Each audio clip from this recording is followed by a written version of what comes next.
আজকে যদি তৃণমূল ক্ষমতায় আসতো, এখানে যদি নটোরিয়াস ক্রিমিনালটা জিততো, ইমরানকে জানে বেঁচে রাখতো।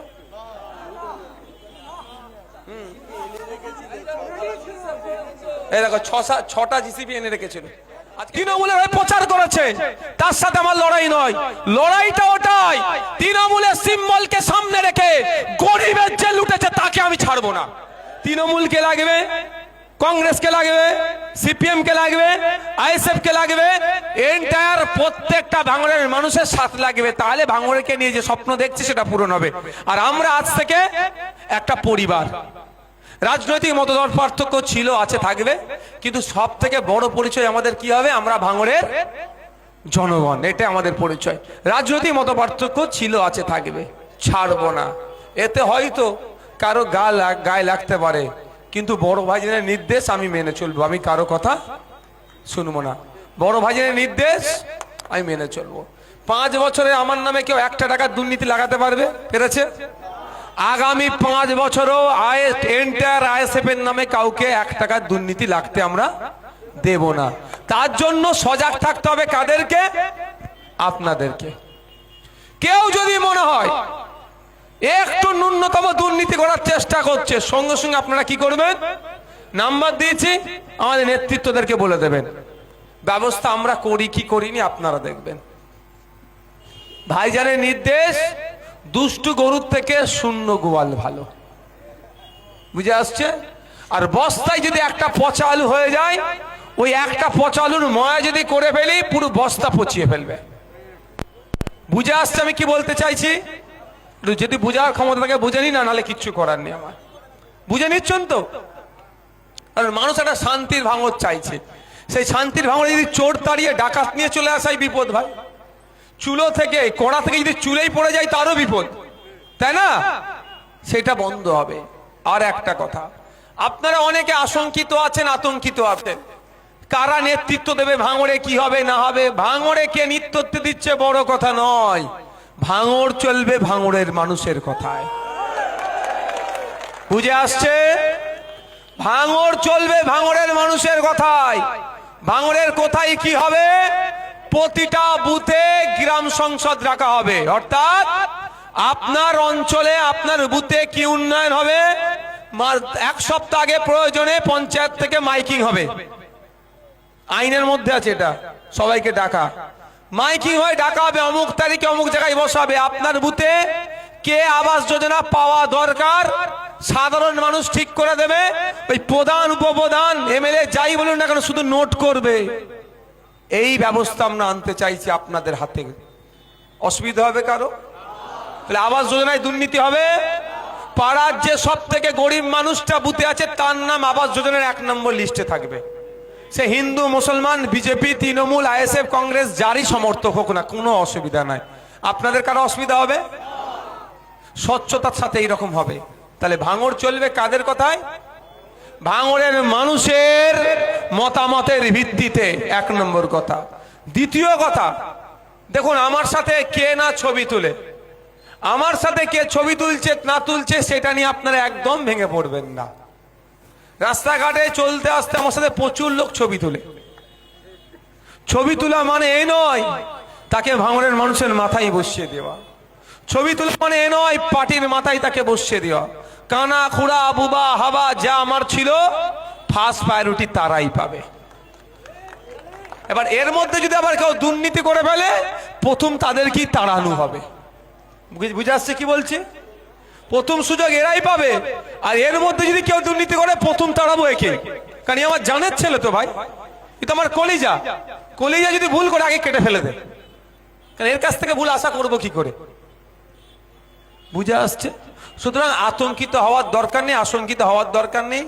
ভাঙড়ের মানুষের কাছে একটা বড় সুযোগ এসেছে ভাঙড়কে কি করা, পশ্চিম বাংলার সর্বশ্রেষ্ঠ আসনে বসানোর। আমরা ভাই দিন আনে দিন খাই, খেটে খাই। এখানে যারা উপস্থিত হয়েছে, কে তোলাবাজি করে খায়? যারা তোলাবাজি করে খেত তারা এখন ভাঙড়ে নাই। কি ভুল বলছি নাকি? যারা আছে সব মেহনত করে, কেউ ভ্যান চালায়, কেউ রিক্সা চালায়, কেউ টোটো চালায়, অটো চালায়, ফার্নিচারের কাজ করে, রঙের মিস্ত্রি, বিল্ডার, যার যেমন কারো তোমার কি বলে এ আছে, ওই পরে হবে, সব পরে হবে, পরে নেবো মা। মা থোড়া একটু দাঁড়াও মা, পরে নিচ্ছি। আচ্ছা মা 2 মিনিট, আচ্ছা মা 2 মিনিট দাঁড়ান মা, একটু বলে নি। এই মহিলাদেরকে একটু, তোমরা মহিলাদেরকে একটু বড় জায়গাটা বড় করে দাও, মহিলাদের না অসুবিধা, একটু দাঁড়ান মা। কি বলছি বুঝে আসছে? তাহলে আমরা ভাঙড়ের মানুষ মেহনত করে আমরা খাই।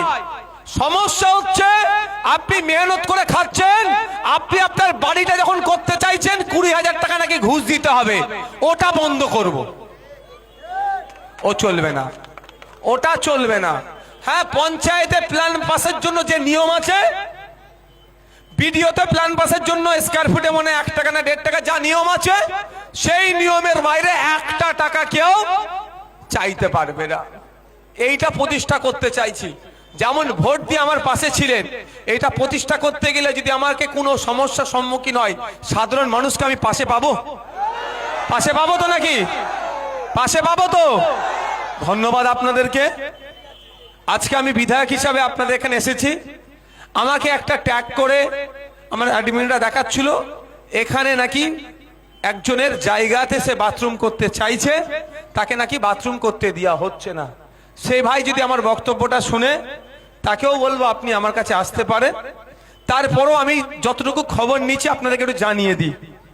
খবর নিচ্ছি এটাই, গ্রামের মানুষের বক্তব্য যে কি বলো এটাকে, হ্যাঁ একটু মতপার্থক্য আছে। আমি অনুরোধ করব গ্রামের মানুষকে, আমি দেখো জায়গা জমিতে মাথা মারতে যাব না, ওটা আইন আদালত বিচার ব্যবস্থা আছে। তারপর আমার কাছে অভিযোগ এসেছে, আমি অনুরোধ করব জায়গা মালিকের সাথে আপনারা বসুন। যারা এটা তো আইএসএফ এর সাথে লড়াই নয়, এই আইএসএফ এর সাথে লড়াই কি? আইএসএফ এর ছেলেরা ডিস্টার্ব করে যেমন ব্যাপার না, তো গ্রামের মানুষের সমস্যা, গ্রামের মানুষরা ওকে নিয়ে, ওনাদেরকে নিয়ে বসুন, একটা সুষ্ঠু পথ বার করুন। যদি যেটাতে গ্রামের মানুষেরও এইখানকার ভারসাম্য যাতে ঠিক থাকে এবং ওরা যেটা করতে চাইছে যাতে অসুবিধা না হয়, এটা আমি আমার এমএলএ হিসাবে গ্রামের মানুষের কাছে এটা আমি আহ্বান করছি। যে এটা ফেসবুকে পোস্ট হওয়া মানে আমাকেও খারাপ লাগছে, এমন বোঝানো হচ্ছে যেন ওর জায়গা গ্রামের মানুষ করতে দিচ্ছে না। তাহলে অ্যাকচুয়ালটা তো আপনারা আমার থেকে ভালো জানেন। তো অনুরোধ করব বিষয়টা গ্রামের মানুষ, শুভবুদ্ধি সম্পন্ন মানুষ যারা আছেন, বয়স্ক লোকেরা যারা আছেন, তারা নিয়ে বসে সুষ্ঠু মীমাংসা করে নেবেন, এই আশা আমি গ্রামের মানুষের কাছে রাখছি। রাখতে পারি আমি? এটা আপনারা দায়িত্ব নিয়ে করে নেবেন তো? এটা করে নেবেন। দ্বিতীয় আবার বলছি, এমন যদি কেউ এখানে থেকে থাকে যে তাকে সে বিজেপির সে তৃণমূলের এজেন্ট বসেছিল, বা তৃণমূলের হয়ে দেয়াল লিখেছে, বা তৃণমূলের হয়ে প্রচার করেছে, তার দোকানে তালা মেরে দিয়েছে আমার ছেলেরা, তার কাছ থেকে টাকা চাইছে, আমি তাদের উদ্দেশ্যে বলছি আমার সাথে যোগাযোগ করুন। 1টা টাকা কাউকে দেবেন না, আপনাকে দিতে লাগবে না। আপনার সাথে আমার রাজনৈতিক মতপার্থক্য হওয়ার কারণে আপনার দোকানে আমি তালা মেরে রাখতে দেবো না, আমি দায়িত্ব নিয়ে আপনার দোকানটা খুলিয়ে দেবো বিনা টাকাতে, 1 পয়সা লাগবে না। তবে হ্যাঁ এটুকুও বলে রাখছি, কিন্তু এমন লোক আছে যে এলাকা ছাড়া সে আবাস যোজনার 20,000 টাকা মেরে রেখেছে একজনকে, তার জন্য আমি কিন্তু কোনো আমার ছেলেকে বলবো না তাকে দেখতে, তার কাছ থেকে হিসাব বার করব।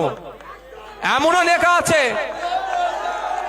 নেতা আছে জাগলগাছিতে বলছি 22 থেকে 27 লাখ টাকা গরিব মানুষের লুটেছে, তাকে হিসাব বুঝিয়ে দিতে হবে, তারপরে তার সাথে অন্য কোনো কথা হবে। কিন্তু কেউ যদি তৃণমূলের এজেন্ট বসেছে, তার সাথে আমার লড়াই নয়, বসতেই পারে তার এজেন্ট, তৃণমূলের হয়ে প্রচার করেছে, তার সাথে আমার লড়াই নয়।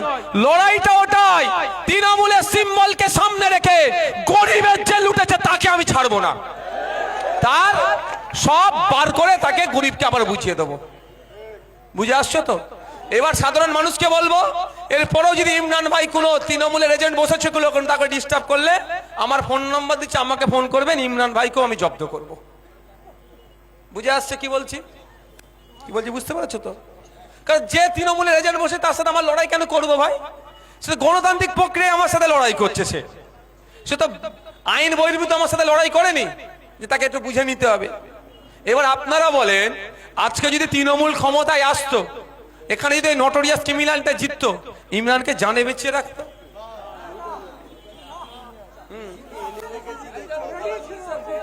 এই দেখো ছটা জিসিপি এনে রেখেছিল।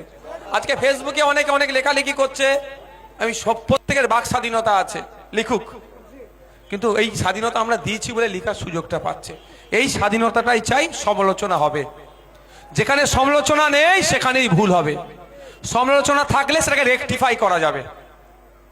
আমার কাজে যদি ভুল থাকে রেকটিফাই হবে। আর এখানে দাঁড়িয়ে জাগলগাছি অঞ্চলের মানুষকে বলবো, মনে আছে তো আপনাদের ভাই ক টাকা খরচ করেছে এখানে? 1,37,00,000 টাকা। ঘর দাঁড়াও না, দেখা হবে।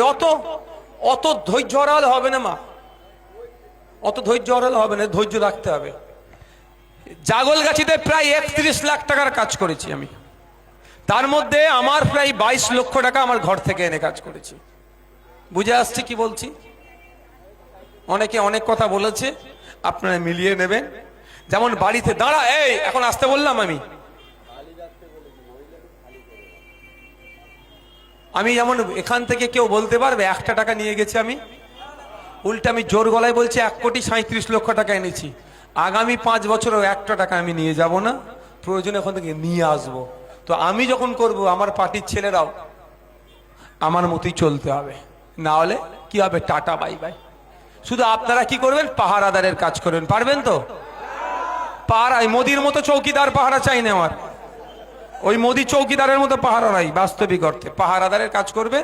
যে নওশাদ ভাইজান ভাঙড়কে নিয়ে যে স্বপ্নটা দেখছে, ভাঙড়ে 1 টাকা তোলাবাজি হবে না, হিংসা হবে না, সেটা নওশাদ ভাইজান একা পারবে না।